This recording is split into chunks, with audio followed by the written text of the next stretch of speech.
नमस्कार, मी गायत्री पिसेकर तरे. जय महाराष्ट्राचा विशेष कार्यक्रम बालक पालक मध्ये आपले स्वागत. या कार्यक्रमामार्फत आपण लहान मुलं आणि पालक यांच्या प्रश्नांवरती लक्ष घालणार आहोत. बऱ्याचदा संवादाची कमतरता आणि मुद्द्याचं आकलन यामुळे आई वडील आणि मुलांमध्ये दरी निर्माण होते. यावरती आपण अधिक प्रकाश टाकूच. मात्र आजचा विषय आहे मुलांना सध्या लिहिता का येत नाहीये.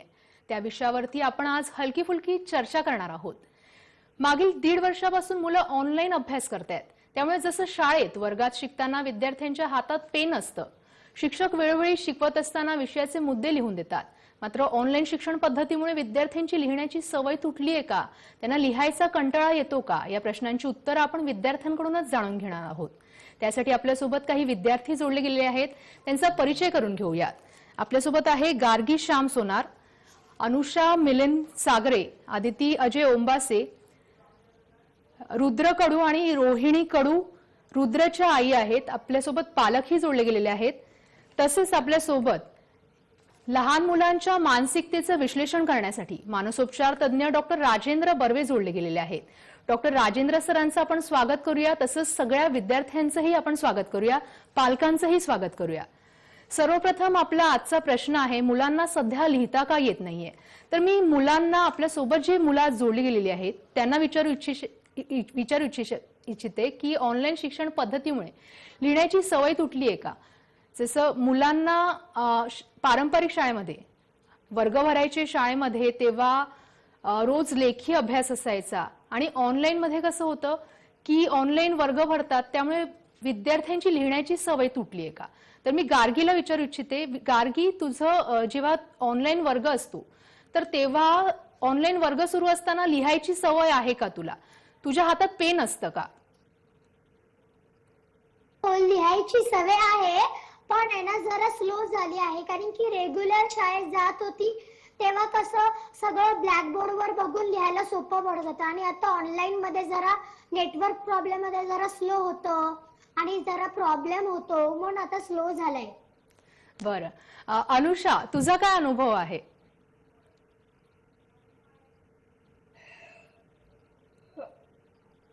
अनुषा, माझा आवाज पोहोचतोय तुझ्यापर्यंत. अनुषा, ऑनलाईन जेव्हा वर्ग सुरू असतात तेव्हा शिक्षक तुला लिहायला सांगतात का, तू लिहितेस का, की फक्त असं असतं की शिक्षक तिथे बोलतायत आणि तुम्ही ऐकतायत, तुम्ही काही नोंद वगैरे ठेवत नाही, लेखी अभ्यास करत नाही. बरं अनुषा, हो लिहितेस तू, बरोबर ना. पण तेवढं जसं वर्गामध्ये लिहून व्हायचं तसं होत नसेल. आदितीकडे जाते. आदिती, तुझा काय अनुभव आहे, तुला लिहायची सवय आहे का, की ऑनलाईन मुळे तुझी लिहायची सवय तुटलीये. म्हणजे टीचर्स जेव्हा लिहवतात आम्हाला ऑनलाईन क्लासेस मध्ये तेव्हा आम्हाला नोट डाऊन करायला सांगतात, पण जेवढं लिहून होतं तेवढं लिहायचं, अर्धा स्क्रीनशॉट काढून टीचर्स लोक सांगतात की मीटिंग एंड होते, तुम्ही स्क्रीनशॉट काढा आणि नंतरला लिहा. म्हणून ते इनकम्प्लीट असतं. बरं, मी रुद्रकडे जाते. रुद्र पण आपल्यासोबत आहे. रुद्रासोबत त्याची आई हे आहे. आपण आईला रुद्रचा प्रश्न विचारूया की रुद्रची आई रोहिणी कडू आपल्यासोबत आहेत. रोहिणी मॅडम, रुद्रची सवय ऑनलाईन क्लासमुळे रुद्रची लिहिण्याची सवय तुटली आहे का. कमी झाली, तुटली असं म्हणताना नाही, पण कमी झाली. जेव्हा स्कूल चालू होतं तेव्हा खूप अभ्यास करायचा, रायटिंग वगैरे खूप असायची, गृहपाठ तेवढा यायचा, तेवढा आता येत नाही, त्यामुळे कमी झाली. बर, आता आपण राजेंद्र सरांकडे जाऊया. राजेंद्र सरांना प्रश्न आहे, अभ्यासाचे महत्त्वाचे टप्पे आहेत वाचन, मनन, चिंतन आणि लेखन, तर विद्यार्थ्यांना लिहिणं का गरजेचं आहे. लिहिणं गरजेचं आहे. तुम्ही विचारलेले प्रश्न अतिशय योग्य आहेत आणि मुलांनी अतिशय छान उत्तरं दिली आहेत. मला त्या मुलांचं अभिनंदन करायचंय की त्यांनी इतक्या छोट्याशा वयामध्ये आपलं मनोगत व्यक्त केलं. हे त्यांना छान ट्रेनिंग मिळालंय. हा ऑनलाईनचा किंवा मोबाईलचा किंवा आपल्या लॅपटॉपचा उपयोग करण्याची एक छान आपल्याला एक ॲडव्हान्टेज मिळालेला आहे, आपल्याला फायदा मिळालेला आहे की आपण पटकन सहज बोलू शकतोय, कनेक्ट करू शकतोय. पण गायत्री, तुम्ही जो प्रश्न उपस्थित केलाय ना तो अगदी अत्यंत महत्वाचा आहे. सांगितलं त्याप्रमाणे आपण श्रवण, आपण ऐकत असतो आणि काही पाहत असतो, आणि ते पाहत असताना ऐकत असताना अतिशय महत्वाची गोष्ट असते की आपण त्याच्या छोट्या छोट्या नोट्स काढतो. आता काय आहे की नोट्स काढणं ही गोष्ट शाळेत असताना बरोबर असते, कारण बेंच असतो, त्याच्यावरती वही ठेवतो, आपण पेनाने नोट्स काढतो, वरती बघतो, खाली बघतो आणि लिहित असतो. हे असं आतापर्यंत होत आलेलं आहे. इथे आता आपल्या मित्राने सांगितलं त्याप्रमाणे तुम्हाला पटकन तो स्क्रीनशॉट घ्या आणि निघून जातात. पण स्क्रीनशॉट वरनं पण आपण पुन्हा लिहून घ्यायचं, ही जी स्टेप असते ती खूपदा घेतली जात नाही, कारण स्क्रीनशॉट वरनं पण वाचता येतं. त्याच्यामुळे लिहिण्याची सवय मुलांची तुटत चालली आहे, ती नाहीशी होणार नाही. पण लिहिणं महत्वाचं का याचं गायत्री आपण कारण समजून घेतलं पाहिजे आणि आपण मुलांनी पण समजून घेतलं पाहिजे. लिहिणं ही गोष्ट महत्वाची का आहे, कारण लिहित असताना आपण काय करत असतो तर आपण वाचत असतो आणि सगळ्यात महत्वाचं म्हणजे आपल्या हाताची बोटं काम करायला लागलेली असतात. जेव्हा आपलं शरीर म्हणजे आपले हात काम करायला लागतात तेव्हा ऐकणं, पाहणं आणि हाताने लिहिणं या मेंदूच्या 3 वेगवेगळ्या ठिकाणी चाललेल्या गोष्टी असतात. त्या गोष्टीचं चांगलं कोऑर्डिनेशन होतं आणि आपण लिहित असतो. लिहित असताना आपण आपली जी बोटं असतात यामध्ये अतिशय छोटे छोटे आपल्याला दिसणार नाही, आपले जसे इयरफोन्स असतात ना त्याच्यापेक्षा बारीक आणि केसापेक्षा थोडेसे जाड असे छोटेसे स्नायू असतात. ते आपल्या डोळ्यांना दिसत नाहीत पटकन, पण त्या स्नायूंना आपण कार्यान्वित करत असतो, ऍक्टिव्हेट करत असतो आणि आपण लिहायला सुरुवात करतो. याला आम्ही म्हणतो लिहिणं हे फक्त श्रवण आहे, ऐकणं आहे, पाहणं आहे. यातनं आपण आपली आठवण तयार करत असतो, स्मृती, आपली मेमरी तयार करत असतो. पण जे आपण हाताने लिहितो तेव्हा अत्यंत महत्वाचा शब्द आहे, तुम्ही पालकांनी लिहून घ्यावा आणि गायत्री याचं पण तुम्ही नोंद करून घ्या. याला कायनेस्थेटिक मेमरी असं म्हणतात. कायनेस्थेटिक मेमरी. कायनेस्थेटिक मेमरी म्हणजे काय? हालचालीची मेमरी, हालचालीची स्मरणशक्ती. आपण लिहित असताना आपला मेंदू आपल्या स्नायूंना आज्ञा देत असतो आणि त्यानुसार आपण लिहित असतो. हे जेव्हा आपण परत परत करत जातो तेव्हा आपल्याला आपोआप लिहायला येत असतं. त्यामुळे आपण ए कसा काढू, बी कसा काढू, आपल्याला प्रश्न येत नाही. आपण झोपेत पण काढू शकतो. का काढू शकतो? कारण आपल्या बोटांना, हाताने आता मेंदूमध्ये कायनेस्थेटिक मेमरी तयार केलेली असते. याच कायनेस्थेटिक मेमरीच्या जोरावर आपली आई पटापट पोळ्या लाटते, पटापट भाजी चिरते, पटापट छोट्या छोट्या गोष्टी करते, विणते, काजं बटणं करते, आपण बटणं लावतो, शूज लेसेस लावतो. ही जशी स्मरणशक्ती आहे तशीच लिहिण्याची स्मरणशक्ती. राजेंद्र सर, आपण याच अनुषंगानं विद्यार्थ्यांनाही प्रश्न विचारूयात की तुम्ही जसा कायनेस्थेटिक मेमरीचा उल्लेख केला तर शाळेचे वर्ग जसे भरायचे तेव्हा ऑनलाईन वर्ग सुरू होण्याआधी जसा दररोज लेखी गृहपाठ दिला जायचा, जसं की प्रश्नांची उत्तरं लिहायला दिली जायची, दररोज 5 ओळी शुद्धलेखनाचा सराव, आणखी असं दररोज लेखी अभ्यास खूप असायचा. तर आता तसा अभ्यास दिला जातो का की जेणेकरून कायनेस्थेटिक मेमरीचा पुरेपूर वापर होईल? आपण विद्यार्थ्यांना विचारूया की आता तसा शिक्षकांकडून तशा प्रकारचा अभ्यास दिला जातो का? आपण गार्गीला हा प्रश्न विचारूया. गार्गी, तुला कशा प्रकारचा वर्गामध्ये अभ्यास दिला जातो? मला आहे ना होमवर्क पण दिलं जातं, क्वेश्चन आन्सर्स लिहायला दिलं जातं. पण आता शुद्ध लेखन नाही देत, पण होमवर्क, क्वेश्चन आन्सर्स हे देतात. बरं, आपण अदितीला प्रश्न विचारूया. अदिती, तुला कशा प्रकारचा रोजचा गृहपाठ दिला जातो? नोट्स कॉपी लावणं, परत हँडरायटिंग नसतं आता, म्हणजे लेटर रायटिंग ऐसे असं नसतं आता, क्वेश्चन आन्सर हेच असतं. आपण अनुषाला प्रश्न विचारूया. अनुषा, जेव्हा प्रत्यक्ष वर्ग भरायचे तेव्हाचा गृहपाठ अधिक असायचा की ऑनलाईन मध्ये आता वर्ग भरतात तेव्हाचा अभ्यास अधिक असतो? ऑफलाईन मध्ये जास्त मिळतो अभ्यास. बरं, अनुषा, ऑनलाईन जेव्हा अभ्यास वर्ग घेतले जातात तेव्हा जास्त लिहायला दिलं जातं का तुला?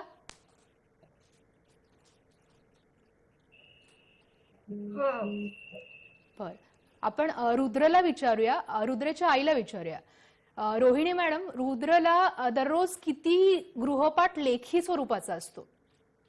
दररोज येत नाही, 2 दिवसांनी वगैरे येतो, पण क्वेश्चन आन्सरच येतात किंवा कधी 20, 25 वगैरे स्पेलिंग देतात. जास्त असा होमवर्क येत नाही लिहायला. आणि आठवड्यातून एकदा एक थॉट देतात, फक्त तो लिहायचा असतो. बर, आता रुद्रला विचारूया. रुद्र, तुला लिहायचा कंटाळा येतो का आणि कंटाळा का येतो? हो, कारण की आता जास्त तर हातात पेन पण आता नाहीये, म्हणून ऑफलाईन मध्ये तर एकतर अशी मज्जा पण येते. साईटला मित्र असतात, टीचर असतात, पण ऑनलाईन मध्ये असं काहीच नाहीये. एकट्यालाच घरी बसून अभ्यास करायला लागतो, म्हणून तेवढी मज्जा पण येत नाही. आपण गार्गीला विचारूया. गार्गी, तुला लिहायचा कंटाळा येतो का? नाही, मला लिहायचं कंटाळ नाही येत. आणि अदिती, तुला? अदिती, लिहायचा कंटाळा येतो की मजा वाटते लिहायला? आता ऑनलाईन आहे ना, जसं स्कूलमध्ये ऑफलाईन टीचरच्या समोर बसून ब्लॅकबोर्ड मध्ये लिहायचं, टीचर्सची भीती असायची की तिथल्या टीचर्स कम्प्लीट व्हायचं, पण आता ऑफलाईन मध्ये असं नसतं की ऑफलाईन मध्ये आता लिहू नंतर लिहू. हम्म. हा, अनुषाला विचारूया. अनुषा, तुला काय आवडतं? लिहायला आवडतं की तुला नुसतं वर्ग ऑनलाईन सुरू आहे आणि तू ऐकतेस? ऑफलाईन आवडतं. ऑफलाईन आवडतं.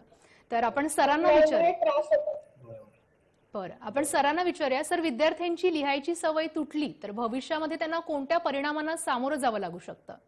पहिली गोष्ट मी सांगतो, I just love this kids. किती गोड आहेत मुलं ही, होय. किती बोल्डी बोलतायत. गायत्री किती छान बोलतायत. रुंदनी इतकं मस्त म्हटलं, मज्जा येत नाही.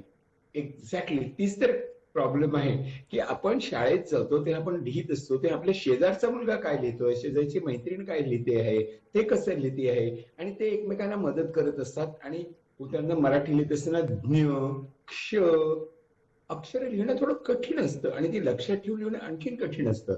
आता तर खूपशी मुलं बायलिंग्वल आहेत, इंग्लिश मध्ये पण अल्फाबेट्स आहेत आणि मराठी पण शिकतात. त्यामुळे दोन दोन लिप्या शिकत असतात आणि केवळ लिपी शिकणं ही केवळ रिपिटिशन येणारी गोष्ट आहे, परत परत लिहून येणारी गोष्ट आहे. तरच आपण ती बरोबर आत्मसात करू शकतो.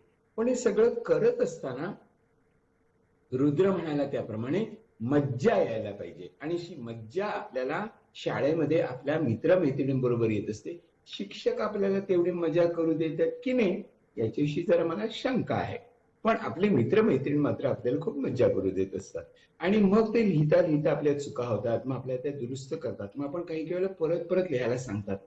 ही सगळी जी गायत्री प्रोसेस आहे, ही जी प्रक्रिया आहे ना, ती शिक्षणाची प्रक्रिया आहे. आणि याच्यामध्ये आपल्या मेंदूला खरंच चांगला व्यायाम मिळत असतो. आपल्या लक्षात येत नाही, पण लिहिण्यामध्ये आपल्या मेंदूचे जवळजवळ सर्व भाग कार्यान्वित होत असतात. जे आपण फक्त पाहत असतो ते आपला फक्त बघण्याचा म्हणजे दृष्टीचा मेंदू असतो, तोच काम करत असतो, श्रवण आणि पातळ दृष्टी मेंदू. पण महत्वाची गोष्ट ही आहे की जेव्हा मेंदूला सगळ्या एरियाजना, सगळ्या केंद्रांना एकाच वेळेला सचेतन करून काम करायची सवय लागते, ते आपला मेंदू अधिक तरतरीत होतो, हुशार होतो. खूपदा आपल्याला जर स्पेलिंग, माझं पण असं होतं, कीबोर्डवरती स्पेलिंग टाईप करत असताना ऑटो करेक्ट मी करत नाही, मी ते स्पेलिंग हाताने लिहून बघतो, तेव्हा मला हाताने लिहिलेलं स्पेलिंग माझ्या जास्त लक्षात राहतं. ह्रस्व दीर्घ माझ्या हाताला चांगले कळतात, जे मला पटकन सुचत नाही. ते याचा अर्थ असा आहे की मेंदूच्या सर्वांगीण विकासाकरता या गोष्टी करणं गरजेचं आहे. आता ही तक्रार खरं म्हणजे गायत्री खूप जुनी आहे. मुलं जेव्हा कीबोर्ड वापरायला लागली किंवा मोबाईल मधले जेव्हा कीबोर्ड वापरायला लागले, तेव्हाच आपण अर्ध युद्ध हरलो होतो. कारण तिकडे फक्त आपले अंगठ्याचे स्नायू, फार तर बोटाचे स्नायू पण वापरले जातात. लिहिताना संपूर्ण हात वापरला जातो, कोपरापर्यंत खांद्यापर्यंतचा हात वापरला जात असतो, लक्ष एकाग्र होत असतं, आय हँड कोऑर्डिनेशन जमायला लागतं. मला या पिढीची काळजी वाटते, कारण ह्या गोष्टी ज्या सहजपणे शिक्षणामध्ये घडत होत्या त्या घडत नाहीत. आणि याचा सगळ्यात मोठा दोष मी याला देतोय की ऑनलाईन शिक्षण कसं करायचं, ऑनलाईन शिक्षणामध्ये लेखनाचा अंतर्भाव कसा करायचा याचा कोणतीही तयारी आपल्या ऑनलाईन शिक्षणामध्ये पुरेशी करून घेतलेली नाहीये. त्यामुळे मुलांना ही अडचण येते. आता शाळा सुरू झाल्यानंतर त्यांना अक्षरशः कोणत्याही वर्गात असा तुम्ही आता पहिलीच जाऊन बसा आणि लिहायला सुरुवात करा. याच्याकरता आपण एक काम केलं पाहिजे, ते असं की घरच्या घरी आपल्याला आवडणारे असे 5 ते 6 ओळी एका वहीमध्ये, स्वच्छ चांगल्या वहीमध्ये लिहून काढायचे. 2 प्रकारच्या, एक पांढरा शुभ्र कागद घेऊन घ्यायचा A4 साईजचा, किंवा ज्याला दुरेगी तिरेगी वही म्हणतात त्याच्यावरती लिहायची आपण सवय करायची. जे आपोआप आपल्या हाताला वळण लागतं आणि ते वळण लागणं खूप महत्वाचं आहे. गायत्री, आणखी एक मला मुद्दा मांडायचा आहे, ते मांडू का की तुला प्रश्न जी विचारायचे? जी तुम्ही मुद्दा तुमचा मांडला तर चालेल. ओके. माझा मुद्दा असा आहे की आता जी मुलं माझ्या समोर आहेत ते साधारण जी आता 5वी 6वी 7वी पर्यंत आहेत, या खूप मुलामध्ये एक प्रकारचं आपल्या बुद्धीमध्ये एक प्रकारचं लर्निंग डिझॅबिलिटी असते. लर्निंग डिझॅबिलिटी म्हणजे एक प्रकारची क्षमता आपल्या बुद्धीमध्ये नसते. त्याला आम्ही डिस्लेक्सिया म्हणतो. डिस्लेक्सिया म्हणजे काय? Learning disability. म्हणजे काही मुलांना लिहायला कठीण जातं, काही मुलांना आकडे काढणं कठीण जातं, काही मुलांना मोजणं काढणं कठीण जातं, काही मुलांना कॉपी करणं कठीण जातं, काही मुलांना जे शुद्ध लेखन लिहिणं कठीण जातं. बी चा डी, डी चा बी होतो, पी चा क्यू होतो, ब चा उलटा ब होतो, प चा उलटा प होतो. असे सगळे दोष या लेखनामध्ये व्यक्त होत असतात. याला आपण डिस्लेक्सिया म्हणतो. ते साधारण पहिल्या दुसरीतच पालकांच्या लक्षात येतात की या मुलाच्या शुद्ध लेखनामध्ये फार चुका होत आहेत. म्हणजे चुका कशा? तर शब्द गाळले जाणं, शेवटचं अक्षर गाळलं जाणं, किंवा अक्षर नीट न येणं, जे आपलं पुढचं पान असतं, जे लिहायचं पान असतं त्याची मॅनेजमेंट बरोबर होत नाही. तिरकं एका बाजूलाच असं अक्षर किंवा ओळी चढत जातात किंवा खाली उतरतात किंवा गिचमीड अक्षर येतं. हे सगळे जे दोष आहेत ते आपल्या लेखनामधून स्पष्ट होत असतात आणि ते डायग्नोसिस करण्याकरता अतिशय उपयुक्त ठरतात. जेव्हा माझ्याकडे मुलं येतात की अशी त्यांना अडचण येते, तेव्हा मी त्यांना सांगतो, मला तुमची वही दाखवा, क्लासवर्क दाखवा, होमवर्क दाखवा. आणि ते आपण तपासलं तरी आपल्याला कळतं की या मुलांच्या मध्ये हे काही दोष आहेत. म्हणजे हे दोष म्हणजे काही डिसऑर्डर नाहीये, हा काही रोग नाहीये, परंतु त्यांच्या मेंदूची वाढ ज्या प्रकारे सर्वांगीण व्हायला पाहिजे तशी होत नाहीये आणि तशी नसल्यामुळे त्यांच्यामध्ये ते काही बाबतीत मागे पडतात आणि त्यांना रेमेडियल एज्युकेशन द्यावं लागतं, त्यांना वेगळ्या प्रकारे शिकवावं लागतं. या सगळ्या गोष्टी या केवळ आपल्याला लेखनाला ऑलमोस्ट वर्ज केलेलं आहे, बाजूला ठेवलंय, त्याच्यामुळे आपल्याला दिसत नाहीत. ही मुलं जेव्हा 5वी 6वी 7वीत जातील तेव्हा पहिल्यांदा डायग्नोसिस होतील की या मुलाला डिस्लेक्सिया आहे आणि तोपर्यंत काही प्रमाणात उशीर झालेला असेल.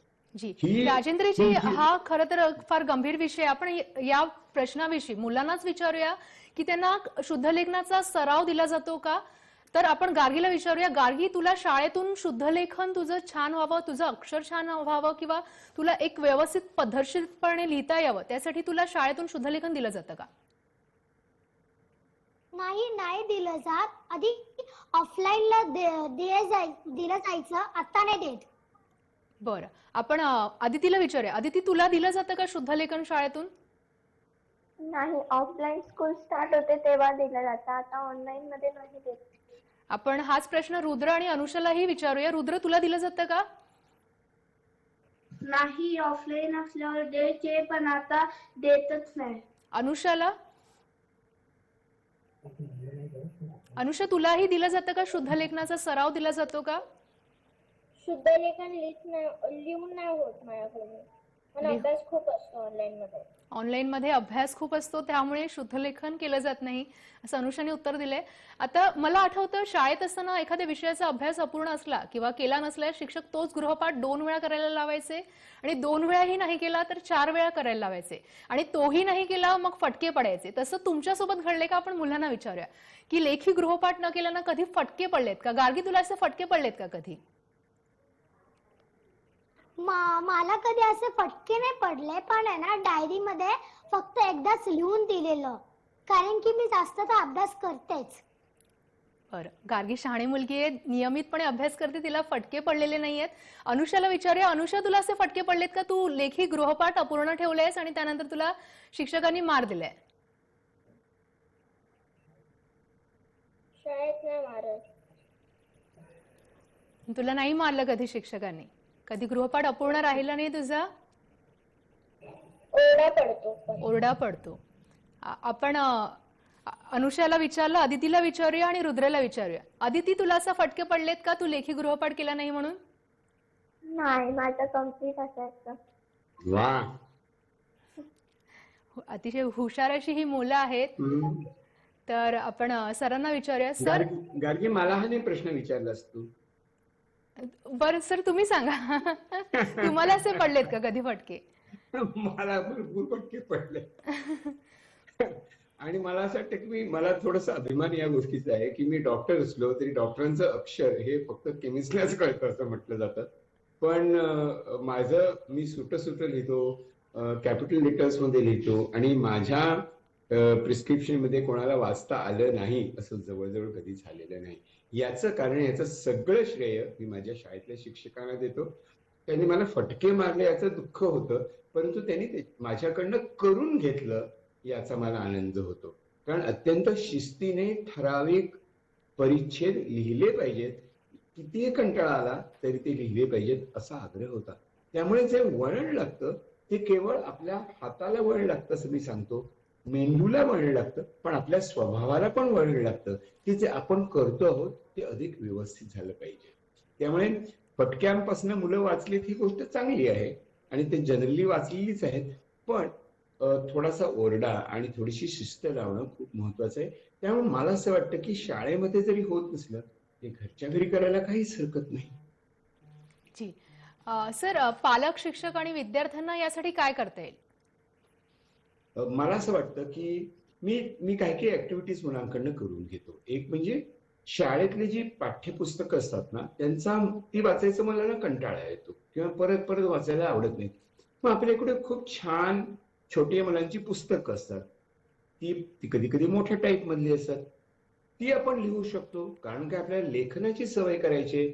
आपल्याला वर्गातल्या पाठ्यपुस्तकात जे लिहिलंय ते लिहायचा कंटाळा येत असेल तर ते आपल्याला इंटरेस्टिंग वाटतं, गमतीशीर वाटतं, अशा पुस्तकातलं आपण शुद्ध लेखन करायचं.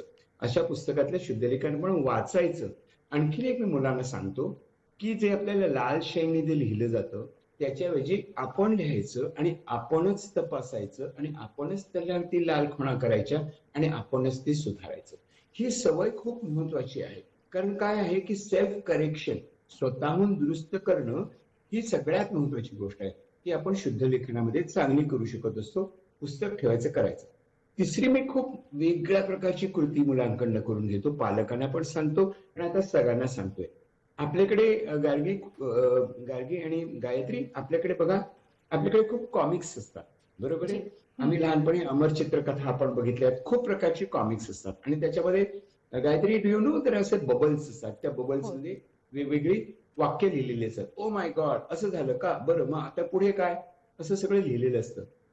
तर आपण काय करायचं, तर इथे काय काय वाक्य लिहिलं जाईल, ते कसं लिहायचं, ते छोट्या बबल मध्ये लिहिण्याचा आपण प्रयत्न. जी. मी तुम्हाला त्या बबल मध्ये लिहायला पाहिजे असं नाही, पण बबल आपण कव्हर करू शकतो. हे पालकांचं काम आहे. सगळ्या बबलना आपण कव्हर करायचं पांढरी कागद लावून आणि मुलांना सांगायचं की इथे काय संवाद असेल तो लिहून काढा. ही नक्कीच. गायत्री ही इतकी महत्वाची गोष्ट आहे की तुम्हाला त्यातलं केवळ लेखन शिकता असं नाही, तर थोडक्यात छोट्या वाक्यात लिहायचं. आणि अत्यंत महत्वाची गोष्ट म्हणजे आपण आपोआप इमोशनल इंटेलिजन्स शिकायला सुरुवात जी. करतो. नक्कीच सर, त्यावेळी तुम्ही जो पात्राचं सराव सांगितला त्यामुळे लहान मुलांच्या कल्पनाशक्तीचा विस्तार होईल. तर आपण लहान मुलांना विचारूया की ऑनलाईन शिक्षण पद्धती किंवा ही आत्ता लेखी गृहपाठ त्यापैकी तुम्हाला काय आवडतं? गार्गीला प्रश्न विचारते. गार्गी, आता ऑनलाईन पद्धतीमध्ये जो अभ्यास दिला जातो, ज्या प्रकारचे प्रोजेक्ट्स दिले जातात, वेगवेगळ्या प्रकारचे प्रोजेक्ट्स असतात, पीपीटी बनवायला सांगतात, प्रेझेंटेशन द्यायला लावतात, तर तो अभ्यास तुला आवडतो की जसा पारंपरिक पद्धतीनं जसं लेखी गृहपाठ असायचा आणि तो अभ्यास आवडतो? कसा अभ्यास आवडतो तुला?